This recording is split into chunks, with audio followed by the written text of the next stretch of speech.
Moods of verbs is the form of verb that shows the manner which a thought is expressed. There are three moods of verb. The first one is indicative mood. It expresses statements and questions of fact or opinions. Example, Manila is the capital of the Philippines. The second one is imperative mood.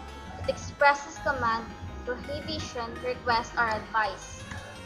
Example, please remove your shoes before entering the room. And the last one is subjunctive mood, used to express a wish, an indirect command, or a condition that is contrary to fact or something that is not true.